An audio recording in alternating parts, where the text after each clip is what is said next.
Hello students, आज की class में जो टॉपिक हम करने जा रहे हैं वो है हमारा न्यूट्रिशन इन प्लांट्स। तो देखिए, न्यूट्रिशन इन प्लांट्स हमारा क्या होता है। हमने कल की क्लास में पढ़ा कि जो हरे पौधे होते हैं वो सन की लाइट में सॉइल, वाटर और CO2 की प्रेजेंस में अपना खाना खुद बनाते हैं, इसीलिए हम उन्हें ऑटोट्रॉप्स बोलते हैं। तो ये जो प्रोसेस है जिसे हम फोटोसिंथेसिस की, जो कि आप बचपन से करते आ रहे हो, फोटोसिंथेसिस की प्रोसेस, इसे हम जब केमिकली लिखते हैं तो ये होती है 6CO2 + 6H2O plus light energy. This light energy is sun की एनर्जी, लाइट एनर्जी। और हरे पौधे जिनके अंदर क्या होता है, क्लोरोफिल होता है। क्लोरोफिल, ठीक है, से क्या बन जाता है, पौधे अपने लिए क्या बनाते हैं, ग्लूकोज बनाते हैं, C6H12O6, और साथ में हमारे लिए क्या रिलीज कर देते हैं, ऑक्सीजन, जो कि हमारे लिए एक लाइफ गिविंग गैस है। तो जो हरे पौधे हैं उन्हें कार्बन डाइऑक्साइड चाहिए, उन्हें पानी चाहिए, उन्हें सन की एनर्जी चाहिए। हरा पौधा, हरा रंग, जो कि क्लोरोफिल है, और इससे वो प्रोड्यूस करते हैं, आपका क्या प्रोड्यूस करते हैं, वो प्रोड्यूस करते हैं ग्लूकोज, आपका प्लस का साइन दिया, और आपका ऑक्सीजन। ठीक, अब ये जो हमारे हरे पौधों ने हमारे लिए काम किया, ये जो हमारे लिए उन्होंने खाना, ना केवल हमें खाना दिया बल्कि लाइफ गिविंग हमें ऑक्सीजन भी दे दी। तो 4 इंग्रेडिएंट उनको चाहिए थे। क्या चाहिए थे, कार्बन डाइऑक्साइड चाहिए था, पानी चाहिए था, लाइट एनर्जी चाहिए थी, और क्लोरोफिल चाहिए था। अगर इन चारों में से कोई भी एक इंग्रेडिएंट नहीं होगा तो पौधे रेस्पायर तो करेंगे लेकिन वो फोटोसिंथेसिस नहीं करेंगे। अब यहाँ मैं आपसे एक क्वेश्चन पूछ रही हूँ। देखिए, आपको पता है, आपके अगर किसी के भी घर में एक या एक से ज़्यादा पौधे लगे हैं तो आपको पता है कि सनलाइट तो सारा दिन नहीं रहती है, और रात के समय ये बोला जाता है, नॉर्मली पेरेंट्स या ग्रैंड पेरेंट्स, बड़े जो बुजुर्ग होते हैं, वो बोलते हैं रात के समय पौधों के पास मत जाओ क्योंकि पौधे रात के समय सो रहे हैं। यही सुना है। एक्चुअल में देखिए उसका लॉजिक क्या होता है, उस बात के पीछे कितनी अच्छी साइंस छुपी है, आज वो समझिए। क्योंकि रात के समय सन की लाइट नहीं है तो पौधे सांस तो ले रहे हैं लेकिन फोटोसिंथेसिस की प्रोसेस नहीं हो रही है। क्योंकि फोटोसिंथेसिस की प्रोसेस नहीं हो रही है तो उस समय पौधे ऑक्सीजन को रिलीज नहीं कर रहे हैं। रात के समय वो किसको रिलीज कर रहे हैं, रात के समय वो रिलीज कर रहे हैं कार्बन डाइऑक्साइड, और वो कार्बन डाइऑक्साइड हमारे लिए ब्रीदिंग करना हेल्दी नहीं है।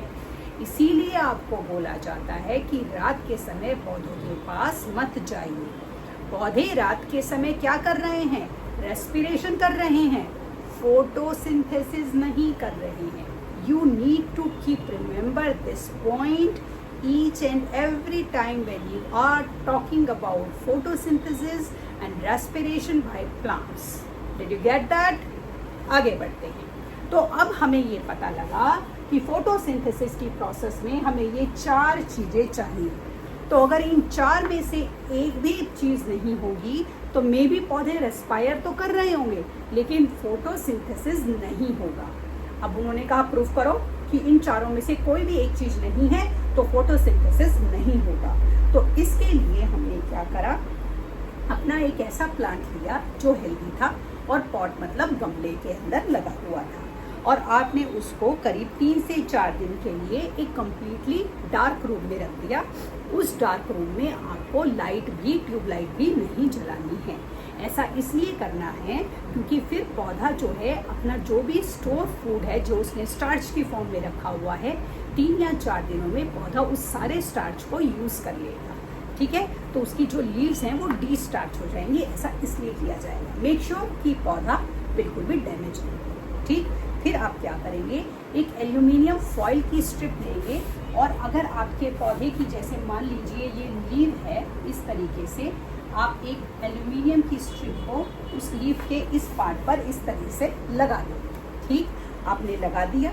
फिर उस पौधे को आप ब्राइट सनशाइन में रख दीजिए 3 या 4 दिन के लिए। ठीक, अब आप क्या कीजिए कि वो जो आपकी पत्ती थी जो आपने करी थी उसको तोड़ लीजिए, पौधे से हटा लीजिए, तोड़ लीजिए, और उसके ऊपर जो एल्यूमिनियम फॉयल आपने लगाया था उसको हटा दीजिए और इस पत्ती को पानी में बॉईल कीजिए कुछ देर के लिए, ठीक है, 1 से 2 मिनट के लिए। अब जो आपने ये जो पत्ती तोड़ी हुई है इसे आप एल्कोहल के एक बीकर में, जिसमें एल्कोहल होगा आपका इथाइल एल्कोहल, उसके अंदर डाल दीजिए। हल्के से फिर से उसको गर्म कीजिए बड़े बीकर में डालकर, डायरेक्ट गर्म नहीं करना, उसको बड़े बीकर में डाल देना, बड़े बीकर में छोटा बीकर रख देना, फिर उसको गर्म करना, पत्ती ही जला डालें कभी आप, ठीक है। अब जब आप उसको गर्म करेंगे तो आप तब तक इंश्योर करेंगे कि उस पौधे की पत्ती से सारा का सारा ग्रीन पिगमेंट, जिसे हम क्लोरोफिल बोलते हैं, वो रिमूव हो जाए, ठीक। अब आप वो जो कलरलेस लीफ है आपकी, उसको गर्म पानी में, ल्यूकवार्म गर्म पानी में अच्छे से धो लेंगे। फिर आप उसको एक पेट्री डिश में डालिए और आप उसके देखिए पेट्री डिश में डालें और उसके ऊपर आयोडीन का सोल्यूशन डालें। जब आप उसके ऊपर ड्रॉपर से आयोडीन का सोल्यूशन डालेंगे तो आप देखेंगे लीफ के कलर में चेंज होगा। जो मिडिल पार्ट है लीफ का, जो कि आपने एल्यूमिनियम फॉयल से कवर किया था, वो ब्लू ब्लैक नहीं होगा आयोडीन का सोल्यूशन डालने के बाद, क्योंकि उसके अंदर फोटोसिंथेसिस नहीं हुआ। दिस मीन्स क्योंकि हमने उसको एक्सपोज कर दिया था, तो हमारा that part of leaf which was exposed to sunlight could do photosynthesis to make starch। तो इससे हमें पता लगा कि पौधों को खाना बनाने के लिए क्या ज़रूरत है, उनको ग्रीन पिगमेंट, जिसे हम क्लोरोफिल बोलते हैं, उसकी ज़रूरत होती है, सनलाइट की ज़रूरत होती है। इसी तरह आप उसको बोल सकते हैं कार्बन डाइऑक्साइड की ज़रूरत होती है। और ये आप ये सारा का सारा एक्सपेरिमेंट आप तीनों में से किसी भी चीज़ के लिए करेंगे तो आप देखेंगे कि वो हिस्सा जो कि आपने एल्यूमिनियम फॉयल से कवर किया था, उस हिस्से पर आपका कोई भी इफेक्ट नहीं होगा, क्योंकि वहाँ पर इफेक्ट नहीं आया। तो यानी कि फोटोसिंथेसिस के लिए क्लोरोफिल, लाइट, हमारा पानी और हमारी कार्बन डाइऑक्साइड की ज़रूरत होती है। तो इस तरह से इस एक्टिविटी से हम इसे दिखा देते हैं। अब जो हमारे पौधे हैं वो कार्बन डाइऑक्साइड को कैसे लेते हैं। जो हमारे पौधे हैं, हमने पढ़ लिया कि उनको खाना बनाने के लिए कार्बन डाइऑक्साइड की ज़रूरत होती है।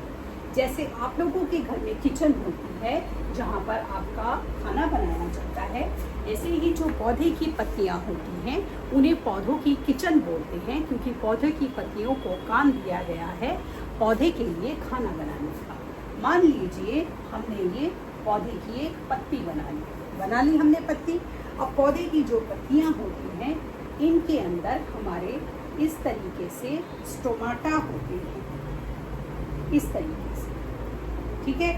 ये इनके अंदर ग्रीन डॉट होते हैं, ठीक है, ये स्टोमाटा होता है। ये आपका स्टोमाटा ओपन है, ठीक है। जो आपका स्टोमाटा क्लोज होगा तो इस तरीके से आपका स्टोमाटा होगा, इस तरीके से ग्रीन पिगमेंट आ गया। ये इस तरीके से ये ओपन है और ये क्लोज है स्टोमाटा। मतलब पौधे ने क्या किया, एटमॉस्फेरिक एयर से कार्बन डाइऑक्साइड को लिया और उन्होंने उसको, जैसे कि आप लंबी सांस जब लेते हो तो ऑक्सीजन आपके नीचे तक शरीर के फेफड़ों के, मतलब मैं बोलूँगी माइन्यूटियस्ट एल्वियोली जो हमारे लंग्स में होता है वहाँ तक चली जाती है। इसी तरह पौधे भी जब सांस लेते हैं स्टोमाटा के ज़रिए, जो कि गार्ड सेल के अंदर होते हैं।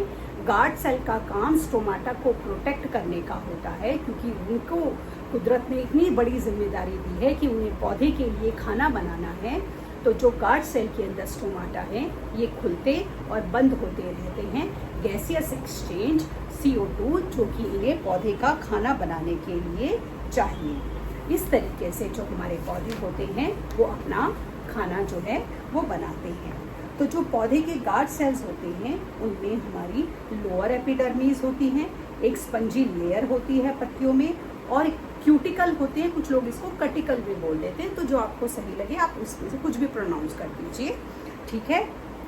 और अपर एपिडर्मिस होती हैं।